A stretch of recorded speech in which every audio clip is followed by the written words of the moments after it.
Shri Vinayak Suzuki Kudal. त्योहार का उपहार लकी ड्रॉ स्कीम 1 सप्टेंबर ते 31 सप्टेंबर कोणतीही गाडी खरेदी करा आणि मिळवा पहिलं बक्षीस मारुती सुजुकी स्विफ्ट डिझायर, दुसरं बक्षीस जिक्सर SF 250, तिसरं बक्षीस आयफोन। सुजुकी धमाका ऑफर, सर्वांनी फायदा घ्यावा। त्वरा करा, संधीत मर्यादित कालावधीसाठी। सफाई कर्मचाऱ्यांचं आंदोलन झालं। या आंदोलनावरून शिवसेना जिल्हा प्रमुख संजू परब यांनी माजी नगराध्यक्ष बबन साळगावकर यांच्यावर जहरी टीका केली आहे। बबन साळगावकर सारखी रिकाम टेकडी माणसं ज्यांना जनतेने नाकारलं, त्यांना 300 मतं मिळाली, अशी माणसं काही जणांना बरोबर घेऊन प्रशासनास वेठीस आणतात आणि कामगारांना सुद्धा काहीतरी वेगळं सांगून काम बंद आंदोलन करतात। याच्यामुळे काय होतं की पुरी जी सावंतवाडी शहरातली जनता आहे, पुरी 40,000 लोक ती वेठीस धरली जातात। कदाचित शिक्षणाचा अभाव असेल म्हणून ते कदाचित असे निर्णय घेत असतात।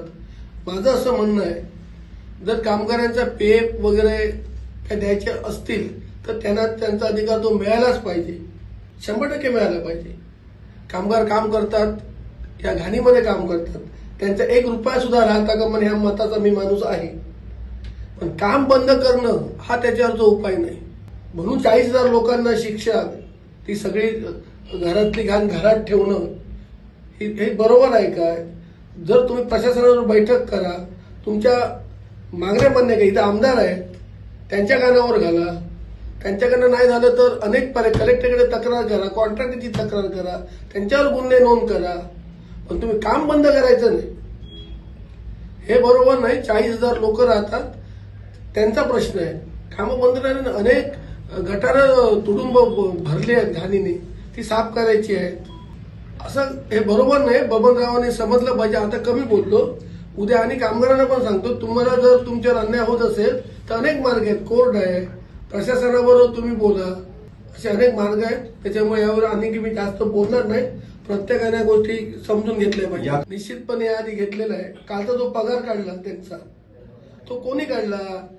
तो नातूंना विचारा, बबन साळगावकरनी काढला का कोणी कुठनं फोन आले म्हणून तो पगार काढला? तो कॉन्ट्रॅक्टर माझ्याकडे आले होते, पोर्ट कॉन्ट्रॅक्टर, त्यांचा पगार घातला पाहिजे। कोणी फोन करून काढला? बबनरावांनी काढला? त्याची माहिती घ्या, नातूंना विचारा, पत्रकारांनी। रिलेटेड प्रश्न आहे की दोन खुर्च्या पक्ष मला फरक पडत नाही। संजू परब तुम्ही अजून ओळखलं नाहीये, कोणी जाऊ दे, देव जरी घेऊन आले त्यांनी पक्षात ठेवलं, संजू परबला फरक पडत नाही। तर बबनराव सोडून दे, त्यांचे डिपॉझिट जप्त केलं, ते मला काय फरक पडत नाही। ती होईल न होईल मला माहिती नाही।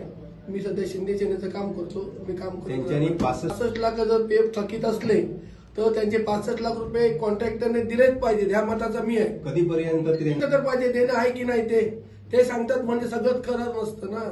बघितलं पाहिजे, कागद बघितलं पाहिजे। मी बबनराव सारखं सांगणार नाही, तो 65 लाख सांगतो, 65 लाख दिले पाहिजे, ते बघितलं पाहिजे। 65 लाख आहेत की 2 लाख आहेत, ते की द्यायचेच नाहीये, ते बघितलं पाहिजे ना। हे आरोप आहेत, सिद्ध झालं नाहीये। जेव्हा सिद्ध होतं ना तेव्हा ते देणं लागतात, ते आरोप आहेत। मी उद्या सांगतो सकाळवाले म्हणजे 50 ला चालणार नाही ना, ते सिद्ध झाले पाहिजे। पण तुम्ही जर त्यांचे पैसे जर खरेच असतील, वस्तुस्थिती जाणून घेऊन तर त्यांना ते पैसे मिळालेच पाहिजेत, पण ते कायदेशीर मार्गाने।